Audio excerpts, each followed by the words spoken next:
Hello, friends, and welcome to another episode in the Run Breiter podcast. Friends, this is episode number 62, and I'm excited to say we've got on another awesome guest.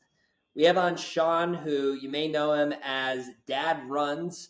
We connected via TikTok. I know he's on Instagram too, maybe other platforms. We can talk about that a little bit today, but definitely, Sean, have been taking a look at your content for a little bit. I find your content to be really fun.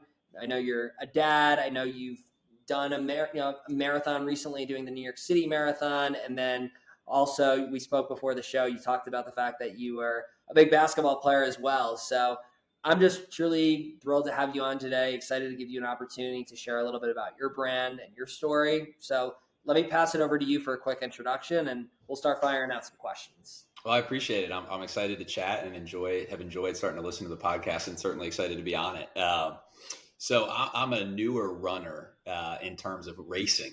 In really the last 2 years, my background with running was cross country in 7th grade, and quickly deciding that long distance was not for me at that point in time, and quickly pivoting to more kind of quick twitch basketball, baseball type sports through high school, and ended up in college just as a student for 3 years. But being a student manager for the basketball team at Duke University. And then my senior year, actually asking for the opportunity to walk on and being rewarded with a tryout and eventually a scholarship and a chance to be a part of a team that ended up winning the national championship. So a really unique path in athletics and college athletics, certainly. But like many folks, running was a means to an end or a consequence for a failure to meet a standard. And so it wasn't often that I just ran for pleasure. It was usually more just to make sure that I was going to not die at practice, so if it was a week off, I made sure to run. So other than prepping for a mile test when I was in the summer of my junior year before going into senior year, I just didn't do a lot of running beyond sort of sprints on the court. Then, like a lot of folks that do college athletics, you graduate, you're trying to figure out where your fit is. You might go for a couple jogs. I moved to LA, got some beautiful runs on the beach in Santa Monica, and it, in and out of it, but never too serious about it. And my best friend from Duke and I had made an agreement. He lives in New York City, that we would run a marathon before we turned 30. And all of a sudden, we were about to turn 30. And so we signed up for the lottery, didn't get in, and then agreed we were just going to do the fundraise thing. And so my first go at it was 2 years ago, was the 2022 New York City Marathon fundraise with the Jimmy V Foundation, and went and ran it. My buddy got hurt in training, so I ended up just running it solo, and pulled a double quad cramp on the Queensboro Bridge. Oh my God. And it was I think the hottest New York City Marathon on record. Oh yeah. 2022, I was actually running that one to myself. And oh yeah? That was a huge struggle. Yeah. we can talk, we can get into training and prepping, and I had a lot going on that year, but I just wanted to see it through. And so I got on the Queensboro. I never experienced the cramp in training. And literally at the top of the Queensboro on the way down, it started, and I called my wife Mel from the bridge, and I just said, everyone's tracking me, our friends, and what do I do? And she said, I mean, you're there, you might as well keep going. She was a college athlete. She played tennis in college and is one of the toughest people I know. So I said, well, there's a med tent at the bottom of the Queensboro. And she said, well, just go in there and see what they can do, and then keep it going. And so miles 16 through 26 were, some combination of a walk, a jog, a hobble, adrenaline through Central Park to get, a little bit of a quicker hobble, and eventually a finish, but obviously one that I was not as pleased with as I was hoping. So after that, I thought it would be one and done with marathons, and just didn't feel like I could leave New York that way. And so signed back up for the next year, didn't get lottery, fundraised for an organization called Every Mother Counts, and went back up, and my buddy was healthy, and we ran it and did it and had a much better finish. So those have been my two, and now I'm kind of figuring out whether to sign up for another one. No, I hear you. I mean, first of all, thanks for opening up on the whole story. I think that 2022, that New York City Marathon, there's very few people that I know who ran that race and accomplished their goals. It's like the only marathon I've personally ran, and I've done 7 so far for context. Oh man, I have what was that? That's amazing.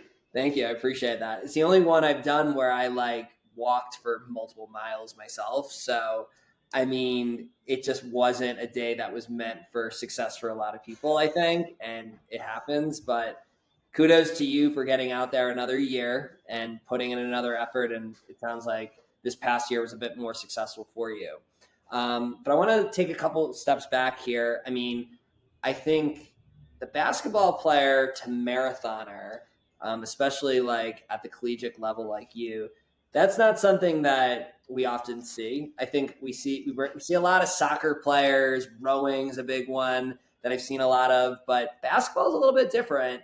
I feel like a lot of basketball players, end up playing in their local, 25 plus league in the area. So what made you want to specifically transition from basketball into running? Like, why was that the next step compared to continuing to kind of play basketball or maybe weight lift like we kind of see a lot of basketball players do?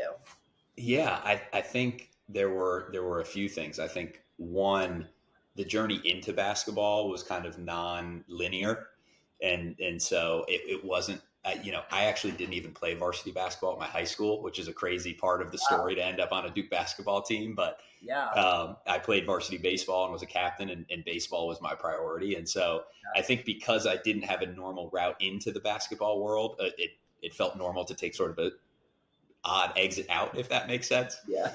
Um, but the thing that really drew me in as I got into my late 20s, especially, was the success I'd had with my health and wellness and sort of the physical nature of sort of forming and transforming into a college basketball player. Because I was a normal college kid that ate cookout late at night and went out and probably had a couple too many beers. Um, but the success I had around getting healthier and more fit was all around just pursuing this goal relentlessly. And the goal was make the basketball team. Mhm. And so I felt like I moved through my early 20s, working jobs and the typical, you kind of settle into a rhythm, but I just never felt like I found another goal to pursue. And I felt like when I have a big goal, it's a lot easier for me to just make small strides towards sort of wellness goals and fitness goals. And so the idea of a marathon being just this huge, if you had told me at 25 I would run a marathon at 29 or 30, I would have been like, no way. And so it just felt like this almost too big goal, but that I felt like finally I'll have some sort of performance related goal attached to my fitness. I won't just be floating, going to the gym and like doing a workout or hopping on the treadmill for 20 minutes, but it was like, no, there's a goal attached to this. So I Mhm. think that's what kind of drew me into the world of it. Yeah, I mean, it sounds like you were always going after something tangible when it came to fitness, right? You wanted the accomplishment of being able to make the team. And like once you accomplish that, I'm sure like that was an incredible feeling. So few people can do that. And then I think we see this a lot, like whether it's former college athletes or even like at the next level, like Olympians, once they're done competing in their main sport, like they oftentimes can like lose a little bit of purpose and fulfillment in life because yes, you can stay in shape and maybe enjoy the sport that you were doing, but like, what are you specifically accomplishing that is new and unique and tangible? And I think running is something that can definitely do that for so many people. I mean, that's why I love it because you're just always trying to improve. You're going after a medal or you're going after time improvement. So, I think that's really cool that you've been able to find that and, might be inspiring for some other basketball players or just people in general. So, thanks for Absolutely. that. Yeah, so thanks for that story. I guess something that I'd be curious about because you just told me the story about the New York City Marathon in 2022, that injury, and then I also saw on your page that you've been going through a little bit of physical therapy as well. So, and I'm sure maybe even as a basketball player too, you dealt with some injuries and baseball. You've been playing a lot of sports, so Yeah. I'm sure you've had a lot of setbacks. What are some things that you have been doing to keep yourself, in a healthy state, or things that you've been working on to get yourself back into feeling top notch when it comes to your fitness? Yeah, I think there's a couple, and by no means do I do these all perfectly or consistently. Yeah. I think stretching is something I struggle to do because I just don't like to do it, and so I think I'm kind of paying for not being good at that for a long time. And Mhm. I know I'm 30. 30 is not old, but 30 is different than 22. And so like actually getting on top of stretching has been really important. Um, During my training cycle for New York City Marathon, the second time, I was on a much more focused plan. I was kind of following the wind with the first time and kind of making it up as I went. And this time I did a Hal Higdon and had a real plan. And so I didn't do other sports. Like that whole training cycle, I was like, I don't want to play basketball because I don't want to roll an ankle and not be able to run. So I just became very hyper focused. But when I came out of it and started playing basketball again, my body did not respond well because it's been straight line running, building up endurance, and then all of a sudden quick twitch, cutting and moving side to side. So I just started feeling aches in some muscles, and credit to my wife, Mel, for kind of saying like, go to a PT. I'd never been a PT in my life. I had never done any real treatment on anything. And so I went and just and obviously there's some we're lucky to have insurance that makes it reasonable to go to a PT, but they even just like assess some quick things. Like I found out my left calf is bigger than my right calf. Like there's something mechanically where they're like, well, let's keep an eye on this. Like, let's make sure your hips form. So going to PT or going and seeking out like a third party to go, hey, can you, like, what do you see in the way I move, was super beneficial as well. And then the last one, and this is the one I struggle with the most, part of the story being a dad.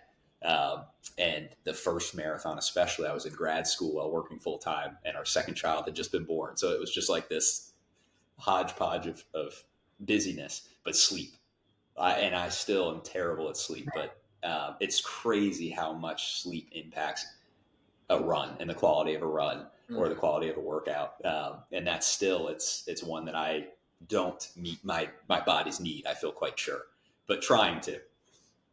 Yeah, no, that makes a lot of sense. And I mean, something that you said that I can definitely relate to. I mean, listen, I'm not any collegiate basketball player, never was going to be, but I do enjoy playing some rec basketball here and there myself. And something that I have found is that when I am in a big training build, really putting on a ton of miles, and then I go to the court and I play ball for 2 hours, and then I go ahead and then go back to my run, or even just like that next night, I feel like incredibly sore and just not like I can't put the times, I can't put my speed workouts in the way I want. My long runs don't feel comfortable. Is there anything you learned from PT that has helped that balance of, I don't know if you still play like any basketball while you run, Yeah. but like, I'd be really curious about that because that's something I always get so concerned about when training for a big race is going and just playing basketball, once a month even. Yeah. So I haven't entered a training block since playing again. Okay. And playing now weekly. So getting kind of back into a rhythm of getting at least a weekly full court game. So, you feel that for sure in the body.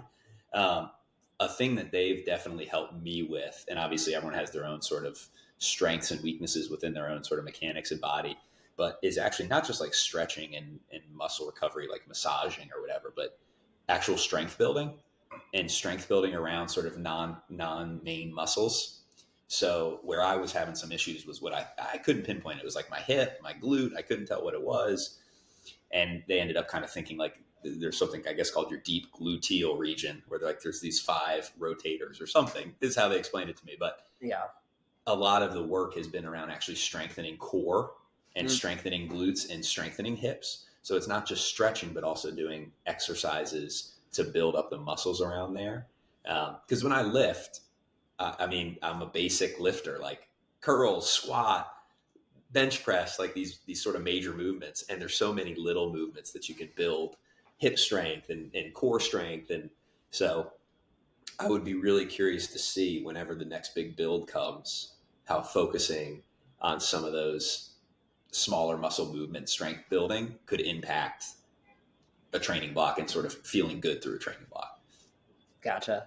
No, that's really, really helpful. And yeah, I mean, strength training is definitely huge. And so, yeah, I mean, I think anyone who's like struggling with that, like doubling down on that and those specific muscle areas that you mentioned, I think are like great areas to target. So I definitely can really appreciate that. Now, something I'd be curious, due to the fact that you've only been running now and doing marathons for the last few years, you're still pretty new into it. What would you say as a new runner, when you first got started and started building up your training, what would you say is like the number one thing that you wish you would have known and that you would have maybe done differently at that point? That's a great question. This may be a little bit out there one. No worries. I wish that I knew what I knew the first time I ran like 15 miles, which was that I can. Yeah. Like when I was so intimidated by each new tier of run and just didn't appreciate like there's a build. Like you don't just drop in and run 15. You know, you do your 3s and you do your 5s and you stretch out your ability. And I think that might scare some people who might be interested in doing a big run, even if it's a half or a whole or whatever it is. It can be shorter than a half, but that you think of those big numbers and it's hard to go, man, I can't, there's no way I could run 13 miles. And then the first time you do a training run and you do the 13 miles and you're so like the pride you feel in that moment is so, and even the second time through, like I remember doing a 20 miler the first time through and thinking, I can't believe I did that. And then being intimidated all over again the next year when I built back up to it and just realizing like you can, and you just follow the steps.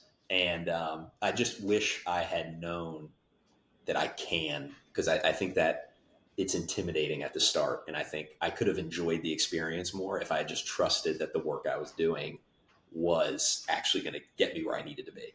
Yeah, no, absolutely. I mean, you're so much more capable of doing the things that you're seeking out to do than you realize. I mean, something that I heard recently was that we think we're capable of doing, in reality, like 80% of what we're actually capable of doing. So just like having that mindset of like, hey, you know what? Like, even when I'm exhausted, even when I'm struggling to breathe, can barely move, like I probably still got 20% more in the tank. And you showed that when you went into the medical tent and then still hobbled your way through 10 miles.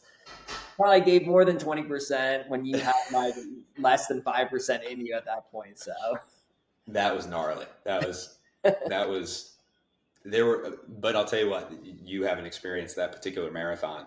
There were people in a lot worse shape than me in those med tents. So it was a real perspective where it was like, I stopped at 16, got salt and a quick massage, ran to 17, went in the med tent at 17, both quads cramped and tried to stretch my quad and then my hamstring cramped. Oh my God. And eventually she was massaging, one of the volunteers who, make the whole race happen, were giving me a trigger point massage on my quads. And she said, I just want you to know you're going to bruise. Please don't be mad at me. And then eventually she was kind of like, you said you're going to keep going, right? And I was like, yeah, that's the plan. And she was like, there's really nothing else I can do, so you might as well go. And so just trying to gut it. And actually, crazy story, and how it's just cool how social media and Run Talk has sort of created this community.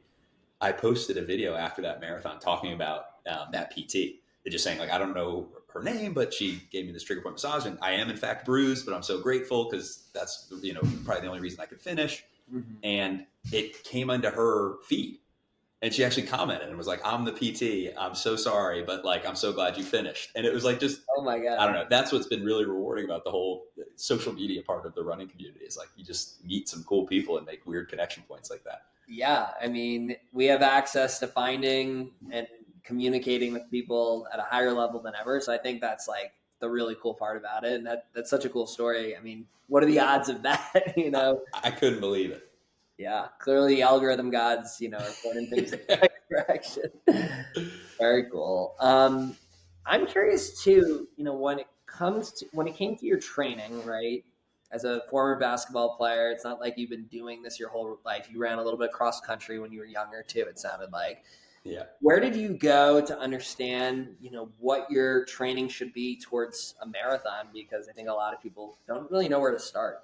Yeah, I was one of them, and I had a terrible plan the first time. It's funny to go back now. I eventually, became a Garmin wearer. Like, I feel like the evolution of a runner, like you eventually get a real running watch if you're really into it. We're sharing that brotherhood right there. Yeah, and so I look back at my training from the first marathon, and I was like, what was I doing? Like, the second one was so much better. I Googled. That's crazy, but I was just like, what do I do? And life was so crazy at that time. So the grad program I was in was not in the state I live in. So I had to fly up once a month for a weekend session. So I would be trying to get that done, working my job. We literally had our second child. Like, my wife works a very stressful full-time job. So it was like, just fit it in where you can. And like, basically, like, it might be something like a 3, a 5, and then a 7 in a week. And then the next week try to do like a 3, a 5, and an 8. So like, there was an attempt at a build. But then like, I didn't know how to taper right. So I cut way too much early.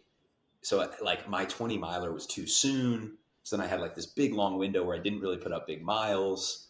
And so the first time it was really like poorly planned. So that was when the second time I was like, all right, well, it was hot. I also didn't, the first marathon, the first New York City Marathon was the first time I ever ran a race. First time I ever put a bib on. Oh my God. I had signed up for a local one. My father-in-law's a runner, and he was like, you just have to run a race so you can feel the nerves. And it got rained out. And so it just was a mess. I just was so unprepared. So I didn't even think like, oh, you should have a different hydration plan if it's hot. So I just like was like, I'm going to stick with my plan. Had a great first 10 miles and just blew up. So first time was just a mess. No real plan. Second time, I had heard about Hal Higdon. I had heard about sort of the free plans that my pups are coming through the office. So I'd heard about Hal Higdon, found one of his plans. It's funny, I was like between two, because it was like intermediate 1 or 2. One had more speed work, one didn't, and just trying to fit in the life of being a dad and working and all the things. I picked the lighter one. So I actually didn't do a ton of speed work, but there was a conscious build. And basically I printed the schedule out, put it on our fridge. You know, part of being a partner is figuring out when to fit these runs in. It's kind of brutal. Some of these long runs to be gone for, 2-3 hours on a Saturday morning, and basically tried to be pretty maniacal about following the plan, but also not like losing it if one day didn't work the way I wanted, or I had to move a run one day. Like, I tried to have some wiggle just because, there's other humans in my life that I have to account for. But yeah, the Higdon plan was super helpful in year 2, just feeling more prepared. Yeah. So I guess touching on that topic, right? You said 2 kids, right? Yeah. How old are they? Both under 5. Both under 5. Okay. Yeah. Do you work full time as well? Work full time. Okay. So, a lot of people because I actually coach some runners as well myself. And, a lot of what I see being a struggle for some of the runners that I work with is that from a time management standpoint, fitting in the runs in a given week is their biggest challenge. It's not necessarily like the motivation to get out there or like being overtrained maybe. It's really just, hey, I don't have like the time to put in this amount of weekly mileage or run this many days a week. So I guess from your end, you obviously have a very busy life, busier than probably some of the people that I even work with. What are some of the strategies that you put in place to make sure that you're still getting your runs in, but also being fair in the other buckets of your life that are really important where you need to spend your time too? Yeah, there's a couple. I think the first, in my case, being married, is like a ton of communication. Because when you enter a training block, like inherently it's not fair. Yeah. Because to be safe and to run, you do need to run a certain amount to safely take on a marathon, I think. I mean, I guess there's some people that just go for it, but I think for your health's sake, it's important that you do the training. Yep. And so I think early communication about like, hey, this is a window of time in our life where I'm chasing a goal, and we acknowledge that there could be some times where that's going to like create strain. And I need to make sure that, if I'm taking a little more here, then I'm willing to give more somewhere else. And so I think that's like 1A, super important. The second thing I think is to make every effort to put the runs where they do not impact the other people. And so, in my case, the kids and Mel. And so a lot for me, and I've actually posted videos about this because this is a huge privilege, but a lot of runs for me were at night. And that's a big topic, right? I mean, there's certainly some male privilege in that, feeling safe to go out for a run at night. There's where I live is a place that is relatively safe to run at night. So, I'd put on the lights and, it would be very normal for me to go hit a run at 8:30 and be out for 7-8 miles. And so that's not obviously the best plan for everybody, but there's a lot of that early morning runs. If you're going to do a 20 miler on a Saturday, putting as much of that 20 miler while the kids were still asleep. So instead of being, gone for 4 hours of their day, trying to maybe make it 2, like get out the door at 6, whatever it is. So you're not, asking, it's taxing to be alone on the weekend with the kiddos. And so I think doing that. And then the third thing, and it's funny, there was a TikTok that just went viral about this. So Mel and I were talking about it, is if you are taking this on and you're entering into, this challenge, especially if you've got kids and responsibilities, you don't get to do the runs and then show back up to your world and be like, wah, I'm tired. Like if you're opting into this, it doesn't excuse you from your responsibilities to show up in the other places in your life. And so if you're in a good partnership, hopefully they might recognize, hey, you ran 20 miles today. You might be a little tired, but you don't get to then be like, I'm checking out from the rest of the day. I think that's another really easy thing to fall into, and talking through that early is really important too. Yeah. So I guess on that last topic, after doing a 20-mile run, when you are feeling that I'm tired, because I feel that way. I mean, after a 20-mile run, I'll be honest. I mean, I don't have any kids yet, but like the first thing I want to do is stretch, then eat some food, lay down on the couch, put on the TV, and kind of let the day get away. So I'm a little privileged in the sense that I don't have those levels of responsibility that you might. But how were you able to give that energy to your family after a 20-mile run? A couple things, and fully acknowledging that you show up the best you can. Yeah, there was no action here. There's no, on a day like that, you're not chasing around the house playing, Monster or whatever the game is, right? You're going to schedule the activities of the day to be a little lighter. So my thing was I would get some ice bags from the gas station and get a quick, cold tub after those long runs. Try to at least start a little recovery. Shower, like that post long run shower is so sweet. And then always I would order food. Like that was my treat. Like that was the thing. I'd Uber Eats. It's because I didn't want to go back out. I was in the house with the family, but I'd order like a huge spread. Nice. That was like my reward for the big run. And then I think you also try to just set up, the day. It's a great day for, a little Disney Plus or some lower key activities. Yeah. And then there's at least, 10% of it's like, all right, this is what you signed up for.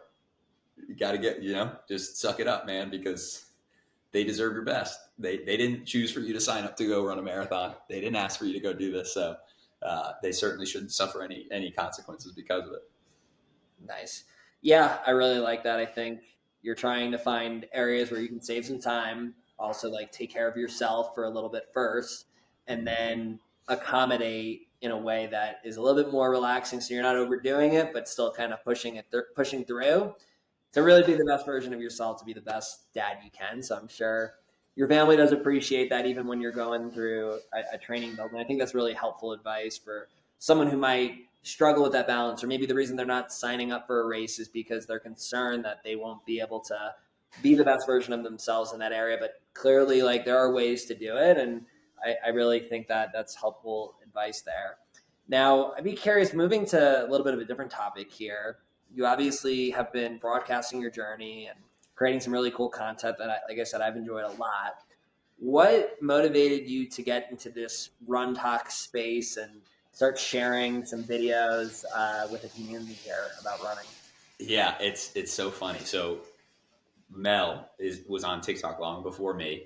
Okay. She's sweating at nap time. She's actually got a pretty significant following on there, and does sort of working parent content while wanting to be fit. And so it's sweating at nap time for that reason. And So she was on there, and I was the classic, like, this TikTok, this is the new thing, like writing it off, like, this is silly. Mm-hmm. And just, I sort of was watching her engage with it and have fun with it.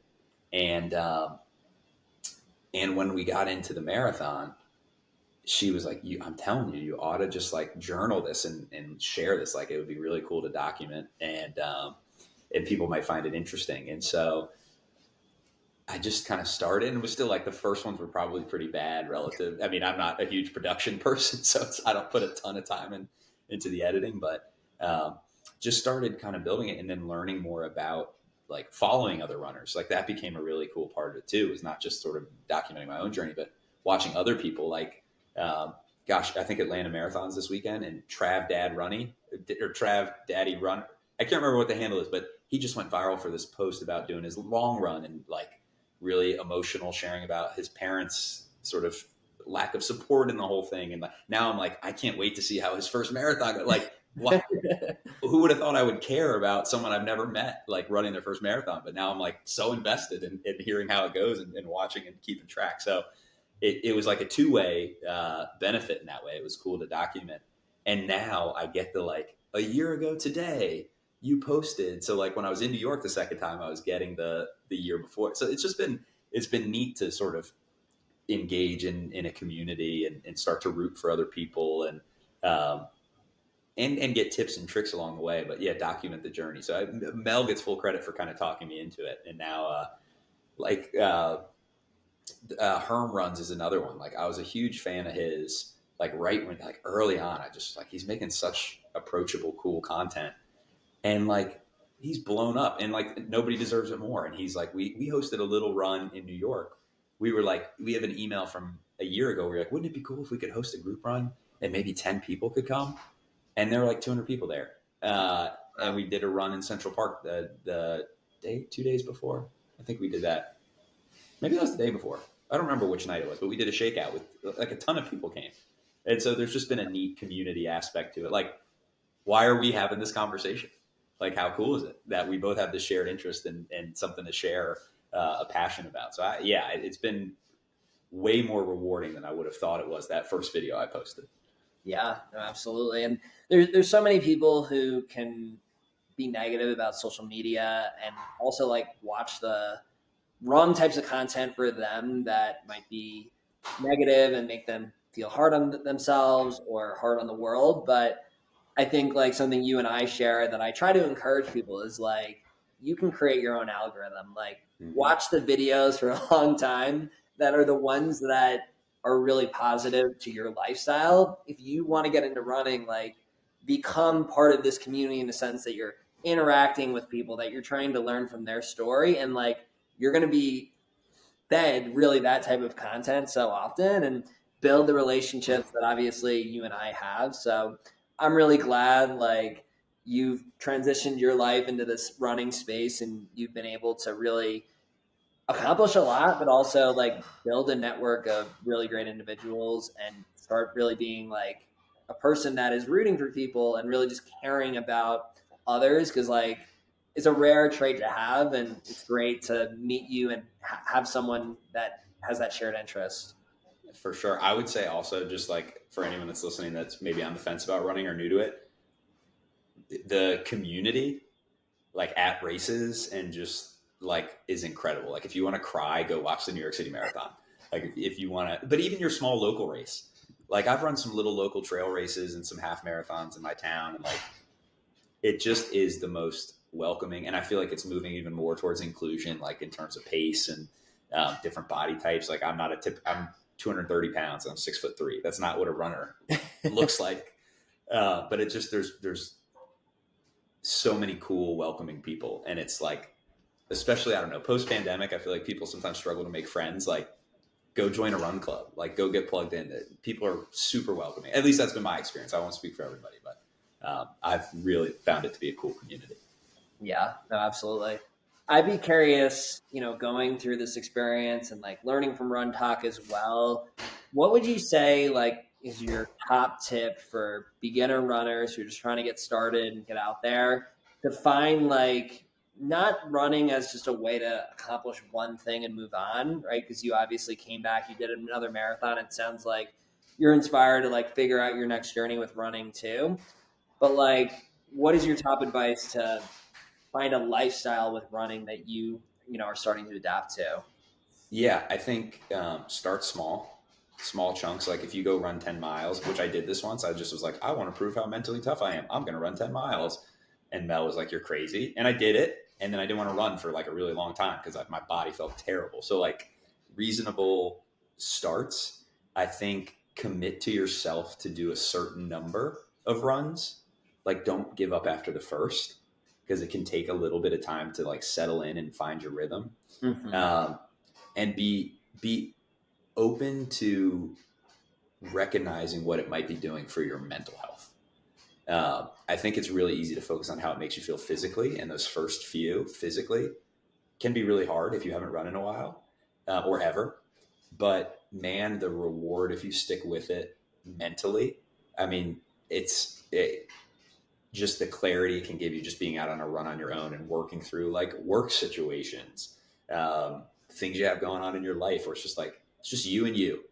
And sometimes it helps you prove yourself you can. And that is really empowering. Sometimes it just gives you a moment to get away. Like even with the parenting side, like talking about showing up as your best self. Well, investing in yourself and giving yourself space to go exercise and have this sort of release helps you show up as your best self. And so I'd say being willing to give it enough tries to get to that sort of like, oh, wow, I feel really good when I'm done. And I feel like I really get to, tackle some things would also be really nice. And then don't be afraid to try it in a group. Like, don't be afraid to ask a friend to go for a run. Don't be afraid to join a run club. I'm not in one locally just because I can never commit to anything consistently in terms of scheduling right now. Yeah, Those would be a couple of my recommendations for new runners. And find shoes that feel good. it's important. Yeah, A well-fitting shoe is important too. definitely, definitely. I got one more question I want to ask you before we give you an opportunity to share your brand and just anything else you'd like to share before we hop. So I'm just really curious about this because obviously you went to Duke, you played some basketball there. I think that's very unique and very cool. Was Coach K the coach when you were? He was. Okay. Yeah. So I really want to ask this question because I'm someone that, for a background, if you may or may not know this about me, because it's on my page, but I know we're like new getting to know each other. So like I coached middle school and high school track for a few years. And then really the reason I wanted to create Run Brighter was I didn't have the time and I wasn't going into that, field full time of coaching. Right. So I was, I'm working a 9 to 5 and I'm like, okay, how do I continue to give value and coach runners? Well, I can do it online. So, that's why I started creating content and then I coach a handful of runners now as well. But I think like the concept of coaching is just for me something I really enjoy so much.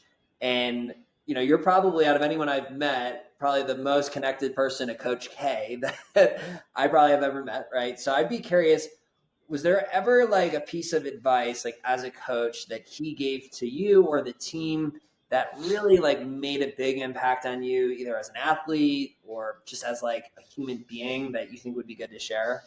Yeah. I mean, there's tons, right? he's the GOAT Yeah. for good reason. One that I think stood out to me that maybe I didn't fully value it in the moment, but as I've entered the professional world and parenting and partnership and all these different things, there was a practice once. So I was a walk-on. I ended up on scholarship, but I was on the end of the bench, right? I was going in if we were up by 30. Yeah. And there was a practice early in the preseason where at the end of practice, coach addresses the team like he would after every practice. And my job in practice was just to not mess up. Like just do the things that I know I'm supposed to do, run the plays right, compete really hard, full effort, a lot of energy, a lot of voice, but I'm not realistically going to consistently be able to stop all Americans. And he this was maybe one of my proudest and sort of ultimate accomplishments as a part of that team was as he addressed the team, he said, Sean knows what we want him to do. He knows what we want from him. He doesn't try to do more than what we ask of him, and he executes his role. If everybody settles into that with this team, we could be really good. So what he was saying was basically like, we're going to have to find where we all fit. And once we find it, if you own it and just execute it, and don't worry about everybody else, but just do what your thing is well, we'll be really good. Because as a unit, we'll be really gelled. And so, especially in the professional world, like understanding like whatever your industry is, what do I do with this group? And I don't need to be worried about what everyone else is doing. I need to do it. I need to do really well, and the rest will gel and take care of itself. And so, and you could apply that to running. Like, what do I need to do to be ready for this training block? What do I need to do to be ready for this run today? And just like understanding what your role is in making something successful, and not overthinking the other stuff or being like upset, right? At that level of sports, there's a lot of potential to be like, well, why is so-and-so getting 20 shots and I'm only getting 10 shots? Or why is so-and-so getting to be the lead ball handler when I could be the point? There's so much room for like jealousy or envy. And so just being willing to settle into like, this is my role. And if I do this well, we will be really good. And it was so prophetic, right? That was in the preseason and we won a national championship. And so there was definitely some credence to the message. Yeah, that's amazing. I really appreciate you sharing that story. And it's a very unique piece of advice. And I'm not surprised that it's unique because there's not a lot of people, with the brain and skill that Coach K had as a coach. So yeah, I'm really pumped that you got to share that. And yeah, thank you so much. Yeah, for sure. But yeah, Sean, this has been an absolute blast. I've enjoyed every minute of getting to know you at a higher level, hearing your story about basketball, about running, the hardships that you've gone through with the beginning of your running, but how you've overcame a lot of that, and how you've balanced your life with a family and a full-time job and everything. It's just been a terrific podcast, I truly think. So let me give you an opportunity to share your personal brand for anyone who might want to follow along to Sean's story. And then just if there's anything else you'd like to share, feel free to use this time to do so. I appreciate it. Yeah. So I'm Dad Runs on TikTok and Dad Runs 26 on Instagram because Dad Runs was taken. And I'm still trying to figure out the blend of what it is when I'm not in a training block, but running, parenting, young professional, right? 30-year-old trying to figure it all out. And I've really just enjoyed engaging with people on there. And following along with other people. The last thing I'll share for the runners out there, or the potentially new runners, is there is no greater feeling than conquering something you thought you wouldn't get to conquer. So when I went back to New York, and it doesn't need to be as grand as the marathon in New York City, it just that happened to be the stage that I'd sort of set up for myself. But to go back over that bridge, there's a video of me, I recap after the race in tears, to run back over the Queensboro Bridge and not cramp and truly get to run the last 10 miles. Like, because I didn't really feel like I got to experience the last 10.